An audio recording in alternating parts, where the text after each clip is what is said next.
So, Halloween is this Thursday. Hooray! Spooky times! Now, normally on Halloween, or around this time of the week, many people get ready for Halloween, such as pumpkin carving, costume hunting, painting, doing Halloween candies and parties, and going trick-or-treating and going to haunted houses. Now, haunted houses, this is what I want to talk about. Haunted houses aren't usually a bad thing. Usually it's sometimes in a cornfield, or it's a little ride you can find in an amusement park, or, there's, it's actually like an actual house. Now, these are the haunted houses that I mainly know. There's haunted hollows where it's a big field.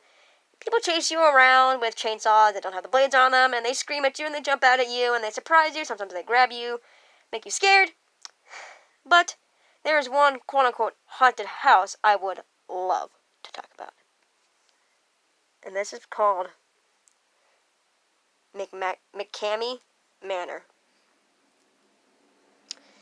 This is not a haunted house, okay? If you're planning on going to a haunted house, never go to mckamey Manor. This quote-unquote haunted house is more so, looks like something out of the Saw movies. Okay, if you've ever seen Saw, where the guy has all the traps, like, oh, this is the carousel of death.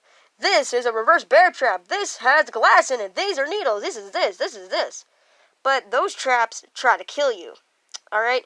And if you can't get, like, say, you have to get a key through a thing of needles that are filled with, like, heroin and LSD and all types of trippy-ass drugs that can kill you within a millisecond,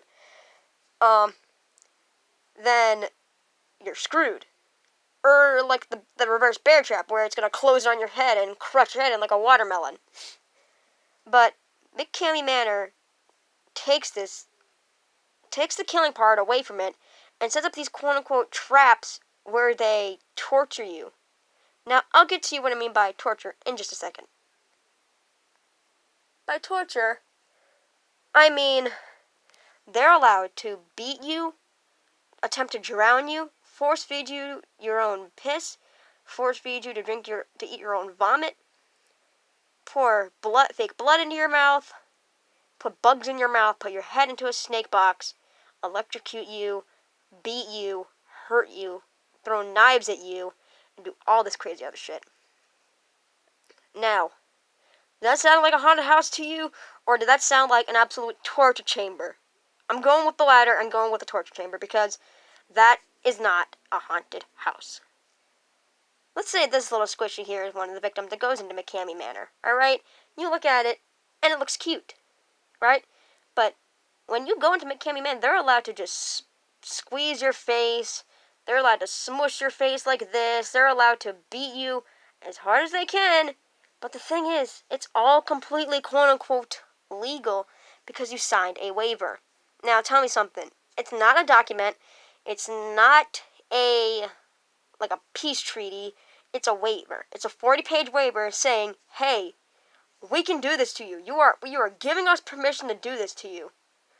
And even though the owner interviews these people saying, hey, you really don't want to do this, and the people are like, yes, we do. Give us a challenge. Like, I can understand haunted houses and scary places setting up a little bit of ambience, setting up scary music, like the Halloween theme, or having Jason's thing going on.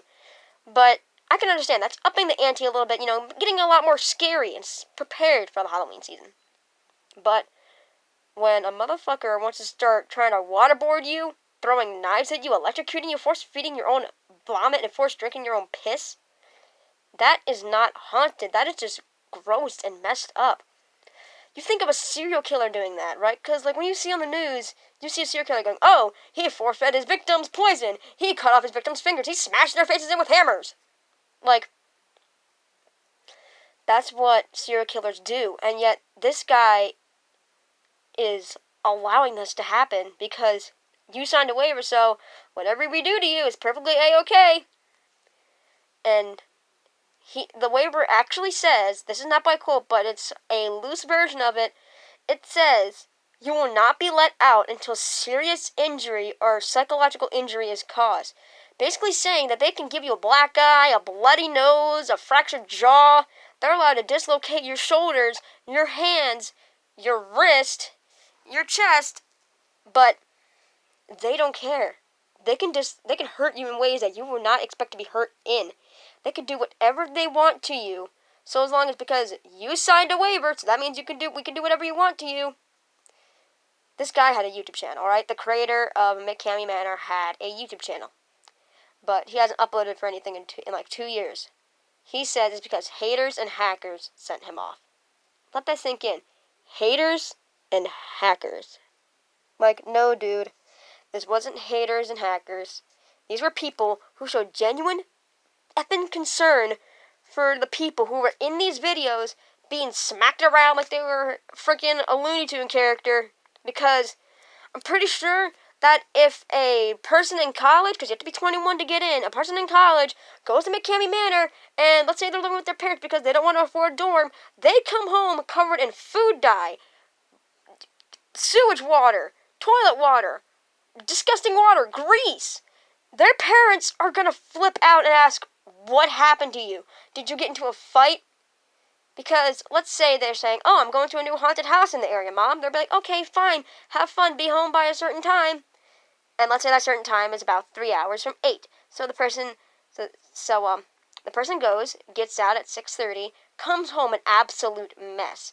Imagine his mom trying to take this person to court. You're like, well, he signed a waiver, but the thing is, it's not like a legal waiver. It could have been a waiver that he just printed out on his computer because he felt like it.